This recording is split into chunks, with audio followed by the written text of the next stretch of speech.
நேதாஜி சுபாஷ் சந்திர போஸ் பிறந்த தினமான இன்று நேதாஜி புரொடெக்ஷன் சார்பாக இயக்குனர் மோகன்ஜி இயக்கத்தில் நடிகர்கள் ரிச்சர்ட் ரிஷி, நட்டி, ரக்ஷனா ஆகியோரது நடிப்பில் ஜிப்ரான் இசையில் இன்று வெளியாகி இருக்கக்கூடிய திரைப்படம் தான் திரௌபதி இரண்டாவது பாகம். இந்த திரைப்படத்தின் கதையை பொறுத்தவரை 14ஆம் நூற்றாண்டில் டெல்லியை ஆண்ட துக்ளக் மற்றும் தேவகிரியை ஆண்ட அவர் தம்பி பல்வான், மதுரையை ஆண்ட தம்பானி ஆகியோரால் வட தமிழகத்தை ஆண்ட ஆட்சியாளர்கள் எப்படி பாதிக்கப்பட்டார்கள், மதம் மாற மறுத்த மக்கள் என்னென்ன கொடுமைகளை அனுபவித்தார்கள், இவர்களை எதிர்த்து துணிச்சலுடன் போராடியவர்கள் யார், அவர்களுக்கு நேர்ந்த கதி ஆகியவற்றை இரத்தம் தோய்ந்த வரலாற்று பதிவாக சொல்லும் திரைப்படம் தான் திரௌபதி இரண்டாவது பாகம். அப்போது திருவண்ணாமலையை தலைநகராக கொண்டு ஆட்சி செய்த வீர வள்ளலார், அதாவது இந்த திரைப்படத்தில் நட்டி கதாபாத்திரம், மேலும் அவருக்கு விசுவாசியான வீரசிம்ம காடவராயர், அதாவது இந்த திரைப்படத்தின் கதாநாயகன் ரிச்சர்ட் கதாபாத்திரம், மன்னர் மற்றும் அவரின் தளபதி, இவர்களின் வீர வரலாற்றை பேசும் படமாக திரௌபதி இரண்டாவது பாகம் அமைந்திருக்கிறது. டெல்லி, மதுரை ஆட்சியாளர்களால் வள்ளலாருக்கு பிரச்சனைகள் ஏற்படுகிறது. அப்போது மன்னர் உயிரை காக்க தங்கள் உயிரை விட துணியும் கருடப்படையைச் சேர்ந்த ரிச்சர்ட் அந்த சூழ்நிலையை எப்படி சமாளிக்கிறார், மக்களை எப்படி காப்பாற்றுகிறார், அவருக்கும் அவர் மனைவி திரௌபதிக்கும் எதிரிகளால் என்ன நேர்கிறது என்ற ரீதியிலும்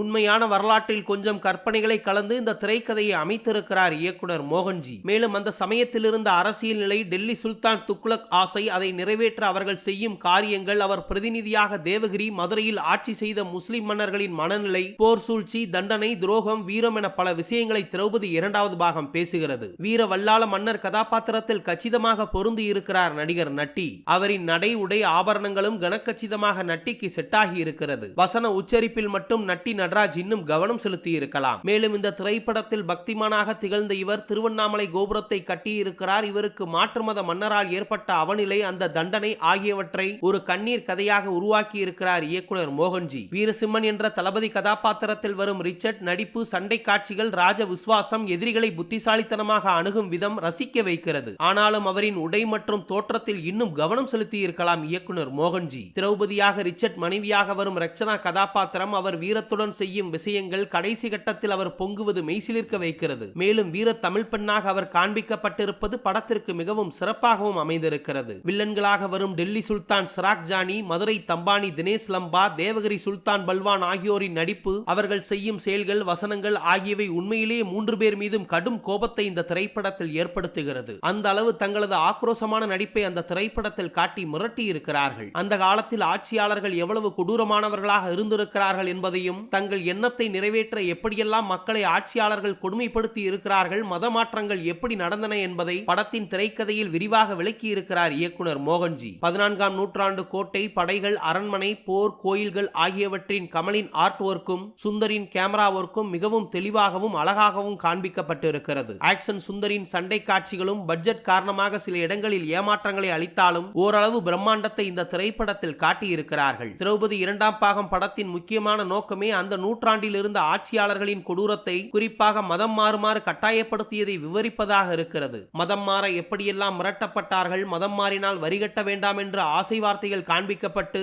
மதம் மாற வைக்க அன்றைய ஆட்சியாளர்கள் எப்படியெல்லாம் சித்திரவதை செய்தார்கள் என்பதை பல வரலாற்று சம்பவங்களுடன் நெஞ்சு பதைபதைக்கும்படி திரௌபதி இரண்டாம் பாகத்தில் சொல்லி இருக்கிறார் இயக்குனர் மோகன்ஜி. ஒய்ஜி மகேந்திரன் சம்பந்தப்பட்ட ஆன்மீக காட்சிகள், அந்த ராமர் பாடல், பக்தி பரவசம், ஜிப்ரான் பின்னணி இசை என இசையிலும் ஜிப்ரான் இந்த திரைப்படத்தில் அதிக கவனம் செலுத்தி இருக்கிறார். மேலும் இந்த திரைப்படத்தின் நீளத்தை குறைத்து திரைக்கதையில் விறுவிறுப்பை அதிகப்படுத்தி இருந்தால் திரௌபதி இரண்டாம் பாகத்தின் கதை இன்னும் அழுத்தமாக இருந்திருக்கும். அரசர் தளபதி உறவுமுறை, அவர்களின் கதாபாத்திரங்களில் கொஞ்சம் குழப்பங்கள், திருப்பங்கள், பரபரப்பில்லாமல் வசனங்களால் நிறைந்திருக்கும் காட்சிகள் என சில நேரங்களில் ஆங்காங்கே ரசிகர்களை தொய்வடைய செய்கிறது. ஆனாலும் இந்திய தமிழக வரலாற்றின் இன்னொரு பக்கத்தை, மதத்தின் பெயரால் மக்கள், அரசர்கள் அனுபவித்த கொடுமைகளை துணிந்து சொன்ன விதத்தில் இயக்குனர் மோகன்ஜி இயக்கிய திரௌபதி இரண்டாவது பாகம் முக்கியமான திரைப்படமாக அமைந்திருக்கிறது என்பதில் எந்தவிதமான மாற்று கருத்தும் இல்லை.